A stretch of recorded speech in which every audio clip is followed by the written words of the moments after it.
Terima kasih Anda masih bersama kami. Bagi Anda yang baru saja bergabung, kami hadirkan kembali 3 berita utama hari ini.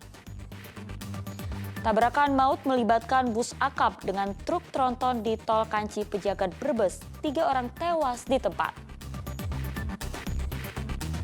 6 anggota sindikat pencuri truk lintas provinsi dibekuk jajaran Polres Rembang. Bereuni singkat tanpa rencana dengan Presiden Joko Widodo. Rekan kuliah Presiden di Fakultas Kehutanan UGM memastikan ijazah Presiden Jokowi asli sama seperti ijazah mereka.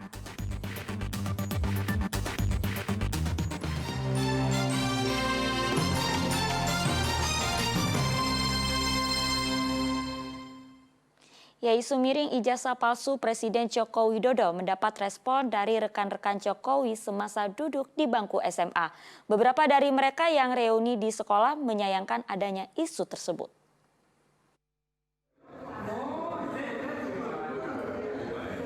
Sejumlah alumni SMA Negeri 6 yang juga rekan-rekan sekolah Presiden Joko Widodo menyambangi SMA Negeri 6 Kota Solo Senin siang. Mereka bernostalgia dengan masa-masa saat duduk di bangku SMA. Reuni kecil ini juga menanggapi isu ijazah palsu Presiden Joko Widodo. Mereka memastikan isu ijazah sarjana dan SMA yang menerpa Jokowi itu tidak benar. Kepala sekolah juga memastikan Presiden ke-7 itu pernah menempuh pendidikan dan lulus dari SMA Negeri 6 ke Kota Solo. Hal itu ditunjukkan dari buku induk sekolah yang mencatat nama dan transkrip nilai Jokowi serta fotokopi ijazah kelulusannya. Data terkait dengan Joko Widodo sesuai dengan fotokopi ijazah maupun buku induk yang ada di SMA Negeri 6 Surakarta. Nomor induknya sesuai, kemudian nama yang bersangkutan maupun nama orang tua juga sudah sesuai semuanya. Kita dokumen di sekolah ada, kita juga sebagai saksi itu juga masih ada bisa ditanyain. Ya, cuma kadang banyak di media itu nomor induknya belum disamakan dengan kayak gini.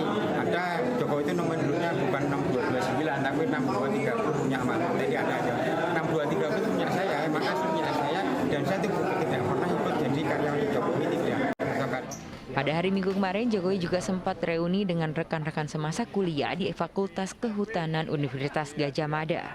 Pertemuan yang berlangsung di kawasan Ambarukmo, Jalan Jogja Solo, Sleman, Yogyakarta itu mengenang masa-masa kuliah. Enggak, foto-foto waktu wisuda, dan foto waktu di Mapala, dan di mana Pak? Yang saya sendiri foto saya sudah hilang tapi disimpan. Ternyata kawan-kawan masih simpan semuanya komplit. Momen ini dimanfaatkan teman-teman kuliah Presiden untuk menepis berita miring perihal ijazah sarjana Presiden. Mereka memastikan ijazah sarjana Jokowi tak berbeda dengan milik mereka yang lulus 1985. Mau nyeni atau enggak nyeni itu kan yang penting itu tanda kelulusannya itu sah gitu. Sederhana sekali ya. Seperti itu. Sama ini. Jadi saya juga bawa. Nah, ini tadi Om Herwan di foto ini tulisannya sama. Jadi, sama sebenarnya. sama. Jadi enggak ada Dekannya Prof. Sunardi waktu itu. Profesor Sunardi ini. Rektor Prof. Sunardi. Jenis hurufnya kan memang jenis seperti hurufnya ini. sama. Jadi waktu kita ke Gunung Kan asli itu Pak, masih ada 85-nya. Oh iya, Tahunnya Pak. Ngono ya. Kalau itu masih ada. Saya nggak kelihatan udah pakai kacamata di belakang.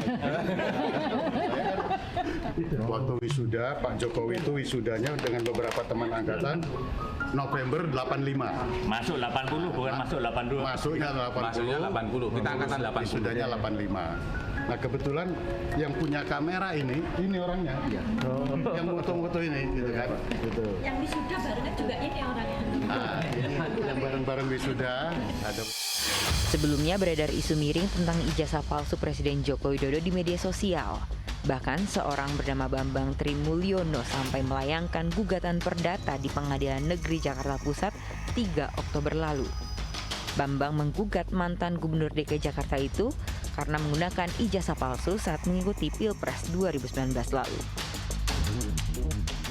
Tim Liputan melaporkan. Warga berdesakan saat menyerbu operasi pasar murah di Kabupaten Brebes. Kejadian itu membuat panitia penyelenggara membagi antrean menjadi 3 kelompok. Warga asal Brebes dan Tegal memadati halaman kantor Dinas Pertanian dan Pertahanan Pangan Kabupaten Brebes sejak Selasa pagi. Mereka mengantre panjang untuk membeli paket sembako murah dalam operasi pasar murah untuk pengendalian inflasi. Saling dorong sempat terjadi dalam antrian membuat petugas akhirnya membagi antrean menjadi 3 kelompok. Seorang warga Brebes mengatakan harga yang ditawar dalam pasar murah ini diakui sangat murah di tengah mahalnya sejumlah kebutuhan pokok di pasar.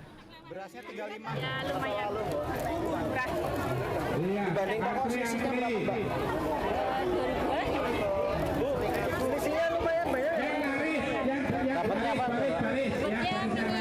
Minyak, gula, sama beras. Jadi totalnya berapa, Bu? Nanti totalnya 50.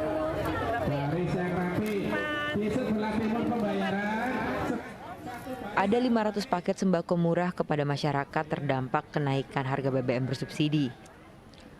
Bupati Brebes bersama Deputi Kantor Perwakilan Bank Indonesia Tegal berharap operasi pasar murah ini bisa mengendalikan inflasi agar daya beli masyarakat mampu memenuhi kebutuhan pangan. Dengan adanya inflasi, kita harus melakukan upaya pengendalian inflasi, menjaga inflasi agar daya beli masyarakat mampu bisa mereka untuk memenuhi kebutuhan. Kedua, dengan operasi pasar ini tentu akan memberikan dampak yang sangat luar biasa. Karena apa? Meringankan harga. Jadi kalau di luar tadi harga 80, di sini hanya 6. Ini yang makanya peran Bulog ini memberikan bantuan bersama pemerintah daerah untuk operasi pasar dengan memberikan keringanan, bukan gratis tetapi diturunkan. Selain Paket sembako yang dijual pasar murah seharga Rp62.000 dengan isi beras medium 5 kg, minyak goreng 1 liter, dan gula pasir 1 kg. Brebes yang masuk dalam bagian wilayah Tegal menjadi daerah di Jawa Tengah dengan angka inflasi tahunan mencapai 6,05%. Sugihartono melaporkan dari Kabupaten Brebes. Jelang pemilu 2024, jumlah peminat anggota Panitia Pengawas Pemilu tingkat kecamatan atau Panwascam meningkat 2 kali lipat dari rekrutmen sebelumnya. Ratusan pendaftar didominasi kaum muda. Bawaslu mendata ada 118 berkas lamaran menjadi Panwascam dan 112 diantaranya dinyatakan lolos administrasi dan ujian berbasis komputer. Minat warga menjadi Panwascam meningkat 2 kali lipat dibanding pemilu sebelumnya. Rata-rata mereka masih tergolong muda dan berjenjang pendidikan sarjana. Dari hasil seleksi terakhir akan diambil 6 orang terbaik untuk menjalani seleksi wawancara. Kota Solo membutuhkan 15 Panwascam untuk disebar ke 5 kecamatan.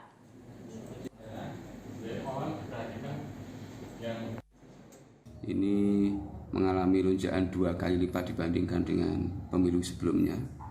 Saya kira ini sudah prestasi yang perlu kita apresiasi karena semakin banyak jumlah pendaftar tentu kemudian semakin banyak kompetitor, semakin banyak orang yang kemudian aware terhadap pemilu dan kemudian bersama untuk mengawal proses pemilu 2024.